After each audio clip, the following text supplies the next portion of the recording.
آج کی ویڈیو میں ہم کوئی گردے کا مرض ڈسکس نہیں کریں گے، بلکہ ہم ڈسکس کریں گے ایک دردناک کہانی جو کہ ایک گردے کے مریض کی ہے، لیکن خوش قسمتی یا بد قسمتی سے وہ ہمارا سوشل میڈیا پر وائرل ہو گئی اور ہم میں سے ہر ایک کو، آپ کو، مجھے دیکھنے کا موقع ملا۔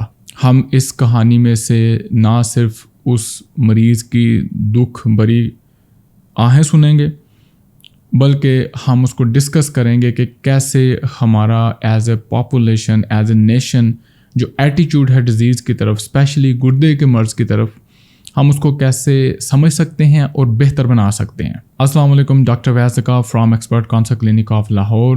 جیسا کہ میں نے آپ سے پرومس کیا تھا کہ ہمارا نیا اسٹوڈیو ریڈی ہو چکا ہے، جو کہ میری لائبریری ہے اور جہاں میں بڑا کمفرٹیبلی بیٹھ کے اپنی ساری ویڈیوز ڈسکس کرنا چاہتا ہوں، کیونکہ میرے دائیں بائیں ہر طرف میری کتابیں، میرے ریفرنس کے ریسورسز پڑے ہوتے ہیں، تو اس سچویشن میں میرے لیے ویڈیو بنانا بڑا مکمل اور آسان ہوتا ہے۔ اس کے مقابلے میں جب میں امریکہ میں ہوتا ہوں یا اپنے کلینک والے اسٹوڈیو میں ہوتا ہوں تو بعض اوقات کچھ ڈیفیشنسیز رہ جاتی ہیں، کیونکہ جن بکس کو ریفر کر کے میں نے ڈیٹیل بتانی ہوتی ہے ان تک میری ایکسیس نہیں ہوتی۔ Anyways, welcome to this new studio.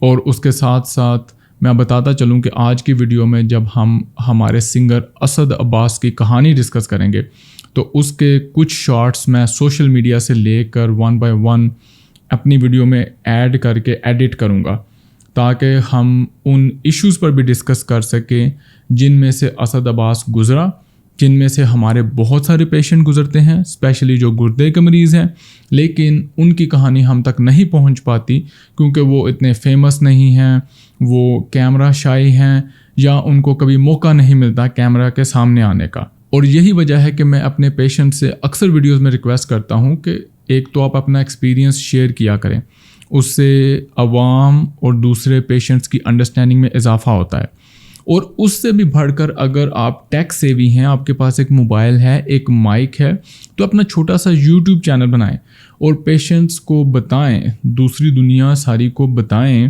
کہ کیسے میں نے اپنے گردے کے مرض کو سمجھا، کیسے میں نے اس کو بہتر بنایا اور کیسے مجھ سے غلطیاں ہوں۔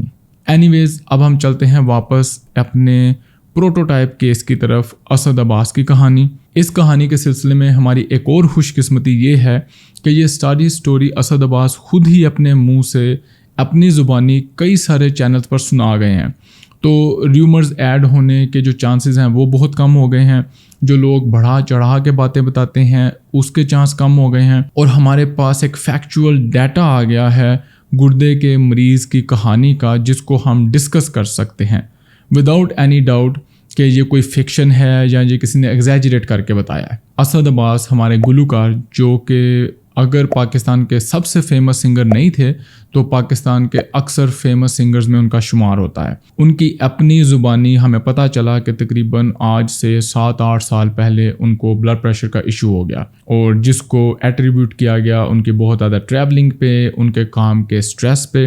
ان کو میڈیسن دی گئی اور بتایا گیا کہ اس کو اچھا ہینڈل کریں۔ اس ساری بات کو پہلے آپ اسد عباس کی اپنی زبانی سنیے اور پھر اس میں اپنے کامنٹس ایڈ کروں گا۔ 7 سال پہلے مجھے اتنی ٹریول ہارڈ ہو گئی میری پوری دنیا میں کہ مجھے بلڈ پریشر ہونا شروع ہو گیا۔ تو بلڈ پریشر ہائی ہونا شروع ہو گیا۔ جب ہائی ہونا شروع ہوا تو میں نے ڈاکٹر کو چیک اپ کروایا، تو انہوں نے کہا آپ کا بلڈ پریشر بہت زیادہ ہائی ہوتا ہے، لہٰذا آپ نیند پوری کیا کریں اور اپنا جتنا ہو سکے آپ اپنے آپ کو ریسٹ بھی دیا کریں، اور یہ میڈیسنز ہیں بلڈ پریشرز کی، یہ آپ یوز کیا کریں۔ اچھا، اب جب ان کو ہائی بلڈ پریشر ڈائگنوز ہو گیا، انہوں نے ٹریٹمنٹ سٹارٹ کر دی، تو موسٹ لائکلی ہوا یہ ہوگا کہ وہ ریگولرلی بلڈ پریشر چیک نہیں کرتے ہوں گے، اور جیسے کہ ہمیں عادت ہے کہ ہم تھارو ورک اپ نہیں کرتے، اس میں ان کا بھی کوئی قصور نہیں ہے۔ ہمارا ہیلتھ کیئر سسٹم ہی یہ ریکمینڈ نہیں کرتا، یہ سجیسٹ نہیں کرتا کہ آپ نے تھارو ورک اپ کرنا ہے۔ آپ کو بلڈ پریشر کیوں ہے؟ کیا کوئی ایسی وجہ تو نہیں جس کی وجہ سے آپ کو ینگ ایج میں بلڈ پریشر ہوا ہے، یا یہ سمپل اسینشل ہائپر ٹینشن ہے جو ہر اس انسان کو ہو جاتی ہے جو 40 یا 45 سال کی عمر سے زیادہ کا ہوتا ہے۔ اب فرض کریں کہ ہم نے یہ پارٹ اگنور بھی کر دیا اور ہم نے سیکنڈری ہائپر ٹینشن کو رول آؤٹ نہیں کیا، اس کے بعد اگلا سیگمنٹ ہے کہ کیا اس کی اچھی مینجمنٹ ہوئی، جس کے لیے میں بار بار لفظ مینجمنٹ یوز کرتا ہوں، حالانکہ مجھے پتہ ہے کہ میں مینجمنٹ کا لفظ یوز کر کے بہت سارے پیشنٹس کھو دیتا ہوں جو سوشل میڈیا میں جادوئی لفظ سن کے آپ سے کنسلٹیشن کرنا چاہتے ہیں.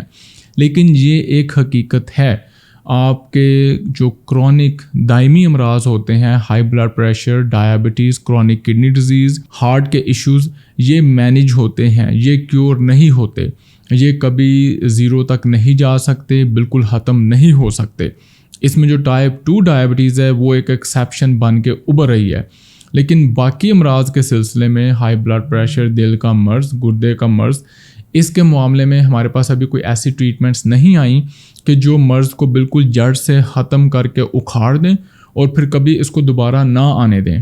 اسی لیے ان کنڈیشنز کے لیے جو اچھا لفظ ہے وہ مینجمنٹ ہے، ٹریٹمنٹ نہیں ہے، کیور نہیں ہے. اینی ویز ہو سکتا ہے اسد عباس کی پراپر مینجمنٹ نہیں ہوئی، ان کا سیکنڈری ہائپر ٹینشن کا جو کاز تھا، جو وجہ تھی، وہ رول آؤٹ نہیں کیا گیا، اور ہو سکتا ہے کہ وہ روزانہ بلڈ پریشر بھی نہ چیک کرتے ہوں اور اگنور کرتے ہوں. اچھا، اس کے بعد جب بیماری ورس ہونے لگتی ہے تو کبھی بھی وہ اچانک راتوں رات ورس نہیں ہوتی، وہ آپ کو ارلی وارننگ سائنس دے رہی ہوتی ہے، لیکن ہم اس کو اگنور کرتے ہیں. اسپیشلی پاکستانی انڈین کلچر میں جہاں ہمارے پاس پیسے نہیں ہیں، ہم نے سائڈ پر اپنی سیونگز نہیں کر کے رکھی ہوئی جن کو یوز کر کے ہم اپنی صحت کو بہتر بنائیں یا اپنے پرابلمس کو جلدی سے ڈائگنوز کریں. اس لیے ہم اس کو ڈیلے کرتے رہتے ہیں، اگنور کرتے رہتے ہیں، اور پھر وہ سچویشن آ جاتی ہے جس کو میں کہتا ہوں کہ جب تک بندہ لیٹ نہیں جاتا تب تک اس نے ہاسپٹل یا ڈاکٹر کے پاس نہیں جانا. اور یہی سچویشن ہوئی اسد عباس کے ساتھ. پہلے آپ ان کی اپنی زبانی یہ کہانی سنیے، پھر میں آپ کو بتاؤں گا کہ یہ جو لیٹ جانے والی سچویشن ہے نا، یہ ہر مریض کی پاکستان میں کہانی ہے. جوان ہو، بوڑھا ہو، پہلے ہی بیمار ہو یا کبھی بیمار نہ ہوا ہو، اس نے ڈاکٹر یا ہاسپٹل کے پاس تب ہی جانا جب اس نے لیٹ جانا ہے. پہلے یہ سنیے. تو اب میڈیسنس وغیرہ بھی چلتی رہی، کچھ ہی عرصہ چلتا گیا. روزی روٹی کمانے کے لیے آپ کو پتہ ہے پھر کرنا تو پڑتا ہے، بچوں کے لیے، فیملی کے لیے. تو کرتا گیا منزل کی ایک تلاش میں. ایک ٹائم ایسا آ گیا کہ 7 سال بعد پھر میری طبیعت 7 سال کے اندر جب زیادہ خراب ہونی شروع ہوئی تو مجھے بلڈ پریشر اتنا ہو گیا کہ میں بے ہوش ہو گیا اپنے گھر پر. اچھا. اور میرے گھر والے مجھے اٹھا کر ہاسپٹل لے گئے. اب یہ جو لیٹ جانے والی سچویشن ہے نا، یہ صرف ینگ پیشنٹس کے لیے نہیں ہے.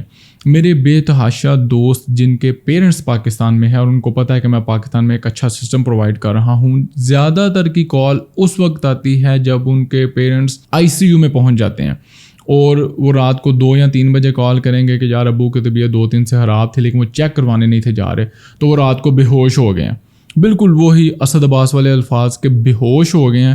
تو اب ان کو ICU لے کے گئے ہیں، تو یار ذرا چیک کرنا یا بتانا یہ رپورٹس آگے کیسے لے کے چلیں. یہ ہمارا کوئی نیشنل ایٹیٹیوڈ ہے، آئی ایم ناٹ شیور، اس کی بہت ساری وجوہات ہوں گی، لیکن خدارا اس سے بچا کریں. جب آپ کو ارلی وارننگ سائنس آ جاتے ہیں کہ آپ تھوڑا بیمار فیل کر رہے ہیں تو پلیز اپنے نیئر بائی ڈاکٹر کے پاس جایا کریں اور اس سے ایٹ لیسٹ ارلی اسیسمنٹ کیا کریں. اب اس کے بعد ہمارا دوسرا بڑا ایٹیٹیوڈ ایشو جو ہماری ہیلتھ کی طرف ہے وہ ہے ہمارا بیسک ورک اپ. جو بیسک لیبز ہیں جس کو میں کہتا ہوں CBC، RFT، LFT، urine analysis, جو آپ کے سر سے لے کے پاؤں تک آپ کی جنرل ہیلتھ ہے اس کو کلیئرلی انڈیکیٹ کر دیتے ہیں کہ خراب ہے یا نہیں. ان ٹیسٹ کے مکمل طور پر ٹھیک ہونے کا یہ مطلب نہیں ہے کہ آپ کو اندر کوئی کینسر نہیں چل رہا یا آپ کو کوئی ایسی آٹو امیون ڈیزیز نہیں ہے جو آپ کو تنگ کر رہی ہے، لیکن as a ball park, as a broader picture ہمیں آئیڈیا ہو جاتا ہے کہ آپ کا لیور ٹھیک کام کر رہا ہے، آپ کی کڈنی ٹھیک کام کر رہی ہے،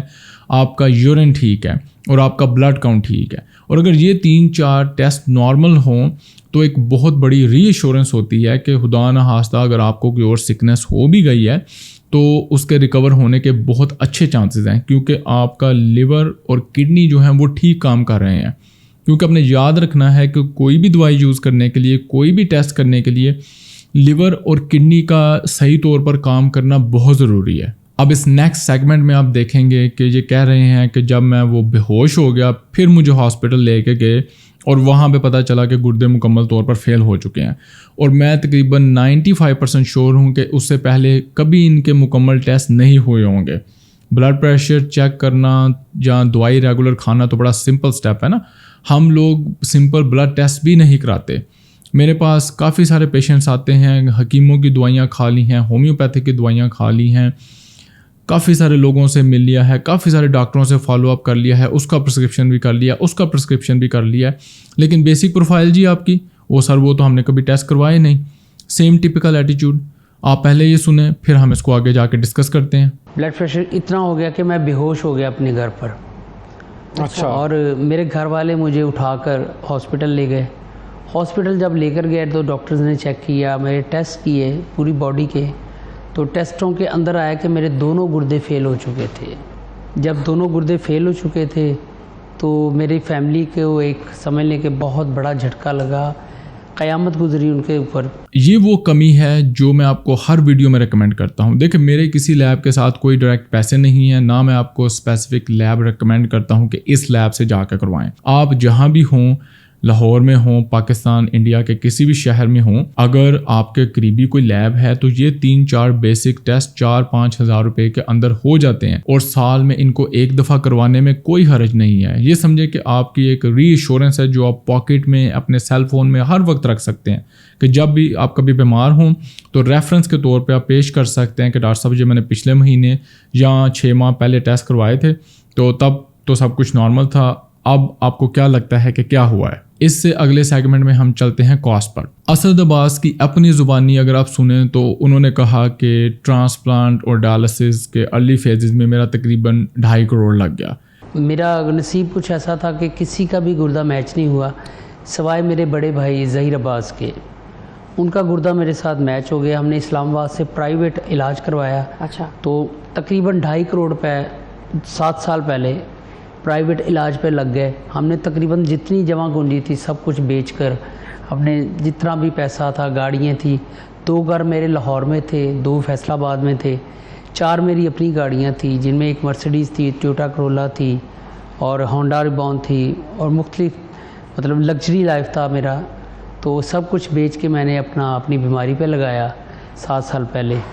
میرا خیال ہے کہ یہ تھوڑی سی ایگزیجریٹڈ فگر آپ کو لگ رہی ہوگی، لیکن جتنا ہیلتھ کیئر ایکسپینسو ہو گیا ہے، فار ایگزامپل آپ کو کوئی کہتا ہے جی آپ کا 45 لاکھ کا ٹرانسپلانٹ ہو جائے گا، تو 45 لاکھ تو وہ ہیں جو آپ نے شاید ہاسپٹل میں 1-2 دن ہاسپٹل والوں کے ہاتھ میں پکڑا کے آ جانے ہیں. اب اس سے پہلے کی کاسٹ کون کیلکولیٹ کرے گا، اس کے بعد کی کاسٹ کون کیلکولیٹ کرے گا؟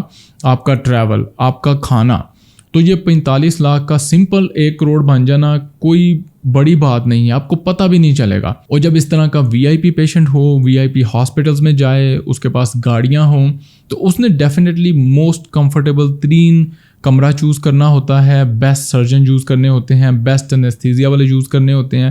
تو وہی جو عام غریب بندے کا ٹرانسپلانٹ 45 لاکھ میں ہوتا ہے، اس کا سیدھا کروڑ روپے پہ پہنچ جانا ہے. کروڑ روپیہ آپ باقی انسیلری خرچوں کے لیے لے لیں، آنے جانے کھانے پینے کے لیے. بہرحال ہمارا کنکلوژن یہ نکلا کہ کڈنی ڈیزیز کی مینجمنٹ بہت ہی ایکسپینسو ہے، اور آپ بے شک ڈائلسس پر جائیں، بے شک ٹرانسپلانٹ کریں، یا کڈنی ڈیزیز کی کمپلیکیشنز کو مینیج کرنے کی کوشش کریں. کڈنی ڈیزیز کو اگر اچھے طریقے سے کنٹرول نہ کیا جائے، اس کی مینجمنٹ کر کے اس کو ارلی سٹیجز پر نہ روکا جائے، تو آپ کی کاسٹ ڈائلسس اور ٹرانسپلانٹ کے زمانے میں آسمان تک جا سکتی ہے. اس سے اگلے فیز پر ہم چلتے ہیں تو ہمیں پتہ چلتا ہے کہ اسد عباس کے بھائی نے ان کو گردہ ڈونیٹ کیا، ان کا کڈنی ٹرانسپلانٹ ہوا، جو کہ میرے خیال سے 6 یا 7 ماہ بعد ریجیکٹ ہو گیا، اور وہ دوبارہ مکمل گردے کے فیلئر کی طرف جا کر ڈائلسس پر چلے گئے، جس کے بعد ان کو موقع نہیں ملا کہ ایک اور ٹرانسپلانٹ کیا جا سکے یا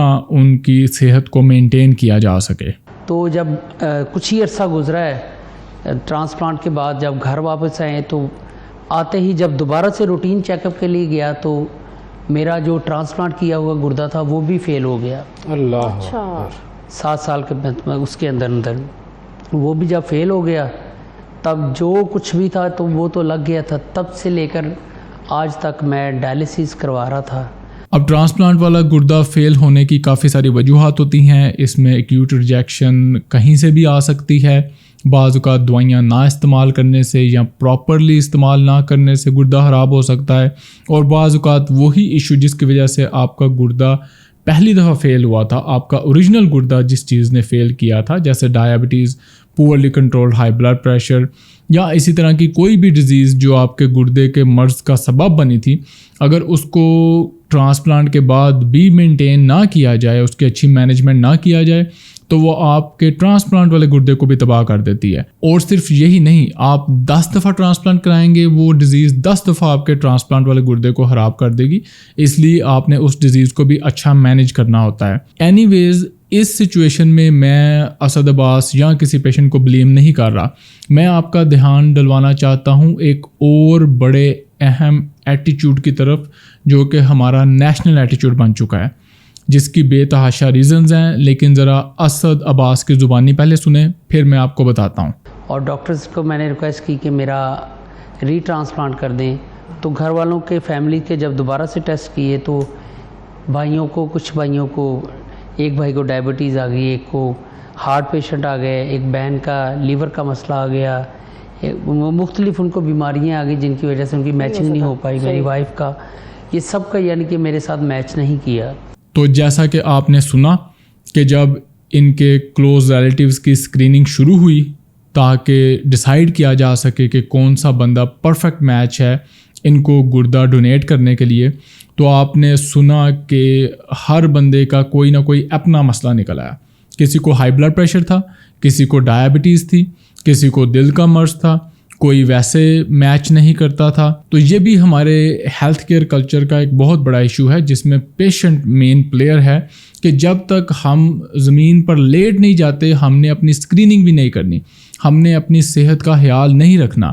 اور جب یہ سچویشن آ جاتی ہے، تب جب ہم ہاسپٹل جاتے ہیں 10 مسئلے نکل آتے ہیں اور سارا بلیم ہم کرتے ہیں جی کہ ہاسپٹل نے یہ سارا کچھ نکال دیا ہے، ہمیں تو کچھ ہے ہی نہیں تھا، ہم تو چلتے پھرتے آئے تھے۔ تو اس کا اصل حل یہ ہے کہ آپ ایئرلی یا سال میں 2 دفعہ اپنا ریگولر چیک اپ کروایا کریں ڈاکٹر سے، جس میں basic vitals, blood pressure, heart rate, diabetes یعنی کہ بلڈ شوگر کا check up, pulse oximeter, اور اسی طرح بیسک بلڈ ورک یعنی کہ CBC، RFT، LFTs اور پلین کمپلیٹ یورین انالیسز۔ ان چیزوں کے کرنے سے ہی آپ کی اوور آل صحت کا بہت اچھی حد تک آئیڈیا ہو جاتا ہے۔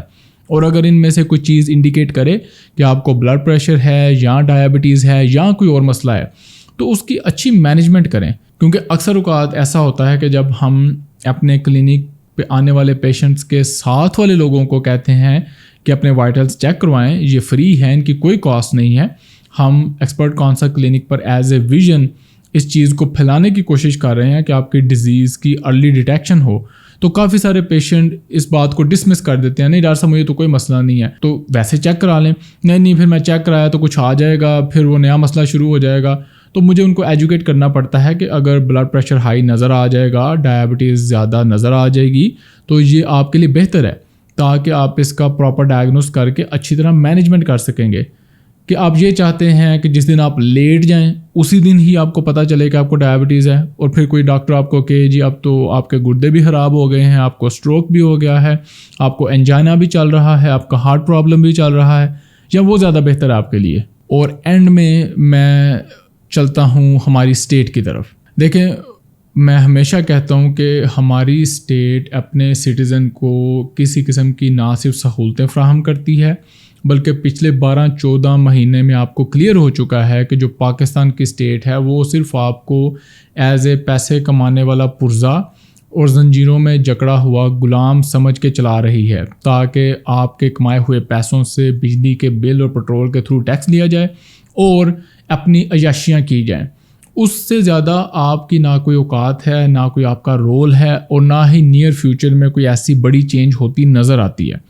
ہم ڈیفینیٹلی ایک ٹوٹل ڈیموکریٹک یا سوشل اسٹیٹ نہیں ہیں، اور آپ کو یہ رائٹس نہ آپ کے پاس ہیں، نہ آپ کو ملنے ہیں، نہ اس سلسلے میں اپنے آپ کو بیوقوف بنائیں۔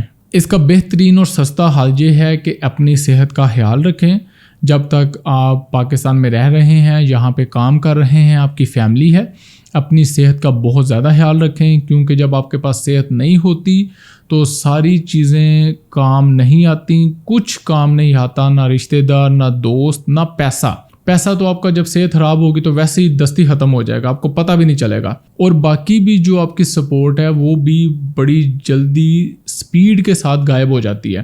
اس لیے اپنی صحت پر ضرور فوکس کیا کریں. اچھا، اسد عباس کے کیس سے آپ کو یہ پتہ چلا کہ ڈائلسس تو ہمارے پاس ایکسپینسو ہے ہی، اور جو ٹرانسپلانٹ ہے وہ بھی آپ کے ریلیٹیو کے علاوہ آپ کو پاکستان میں اویلیبل نہیں ہے، اور اگر آپ کروانے جائیں گے تو وہ اللیگل کنسیڈر کیا جائے گا. وہ ریگولر لیگل ٹرانسپلانٹ سے بھی زیادہ ایکسپینسو ہے اور اس کے آؤٹ کم بھی اتنے اچھے نہیں ہیں. اس کے علاوہ آپ کے پاس کوئی زندہ رہنے کا حل نہیں ہے، صرف یہ کہ آپ ڈائلسس پر اپنی زندگی گزاریں. تو اگر آپ گردے کے مرض میں مبتلا ہیں تو آپ نے ہر ممکن کوشش کرنی ہے کہ اس کی اچھی سے اچھی مینجمنٹ کرنی ہے اپنے نیفرولوجی ٹیم کے ساتھ مل کر، اور آپ نے زیادہ سے زیادہ ڈیلے کرنے کی کوشش کرنی ہے کہ آپ کو ڈائلسس پر نہ جانا پڑے. تو اب ہم کنکلوڈ کرنے کی کوشش کرتے ہیں کہ اسد عباس کے کیس سے ہم نے کیا سیکھا، اور کیسے باقی پاکستانی مریض جو گردے کے مرض میں مبتلا ہیں یا گردے کے مرض میں مبتلا ہونے کے رسک پہ ہیں، وہ اس سے کیا نتیجہ حاصل کر سکتے ہیں، کیا مورل آف دا سٹوری لے سکتے ہیں. تو اس میں سب سے پہلے تو یہ ہے کہ آپ نے صرف اسد عباس کی سٹوری سن کے اس کو آگے سوائپ نہیں کر دینا، نہ ہی اس کو اپنے چینل پر چلا کے زیادہ پیسے بنانے ہیں. آپ نے اس سے عمل والے جو سٹیپس ہیں وہ نکالنے ہیں. سب سے پہلے تو آپ نے اپنے گردے کے مرض کی یا جو بیسک ڈیزیزز ہیں بلڈ پریشر اور ڈائبٹیز، ان کی اسکریننگ کرنی ہے. اگر ان میں سے کچھ پازیٹیو آ جائے تو آپ نے ڈاکٹر کے ساتھ رجوع کر کے اپنی مینجمنٹ کی طرف جانا ہے، اپنی ڈیزیز کی اچھی مینجمنٹ کرنی ہے. اور میں مینجمنٹ کا لفظ اس لیے بار بار یوز کرتا ہوں کہ ان دائمی امراض کی صرف مینجمنٹ ہوتی ہے، ان کی کیور نہیں ہوتی، یہ کبھی بھی جڑ سے ختم نہیں ہوتے. اس کے بعد early stages of kidney disease میں آپ نے اپنے لائف سٹائل اور خوراک کو بہتر کرنا ہے. جب لیٹ سٹیجز میں جائیں تو اپنی دوائیاں، اپنی خوراک، اپنی ڈیلی روٹین کا بہت زیادہ خیال رکھنا ہے. سٹیج 4 کے اینڈ پر آپ نے ڈائلسس کی ایجوکیشن لینی شروع کر دینی ہے. اگر آپ کا کوئی ریلیٹیو یا قریبی آپ کو گردہ ڈونیٹ کرنے کے لیے ولنگ ہے تو اس سے رجوع کرنا شروع کرنا ہے، اس کو بھی پریپیئر کرنا شروع کرنا ہے. اور جب ڈائلسس پر جانے کا ٹائم آئے، جو کہ آپ کا ڈاکٹر آپ کو گائیڈ کرے گا کہ اس وقت ڈائلسس پر جانا چاہیے، آپ نے فوراً اپنا ڈائلسس شروع کر دینا ہے. مجھے امید ہے کہ آپ اسد عباس کی کہانی اور زندگی کو ضائع نہیں جانے دیں گے، اس میں سے اپنے لیے نتائج اخذ کریں گے اور اس کو اپنے گردے کی مرض کی مینجمنٹ کو بہتر بنانے کے لیے یوز کریں گے. یہ میسج اپنے لیے بھی رکھیں، دوسرے گردے کے مریضوں کے ساتھ بھی شیئر کریں، اور اس میسج کو زیادہ سے زیادہ پھیلائیں. گردے کے مرض کی مینجمنٹ ہی گردے کے مرض کا اصل حل ہے. ویڈیو دیکھنے کے لیے بہت شکریہ. اپنی اوپینین، اپنے کامنٹس، اپنے ایکسپیرینس ضرور شیئر کیجیے گا. اگر میں اس ویڈیو کو کرتے ہوئے بعض اوقات کسی موقع پر زیادہ ایموشنل ہو گیا ہوں تو اس کے لیے معافی چاہتا ہوں.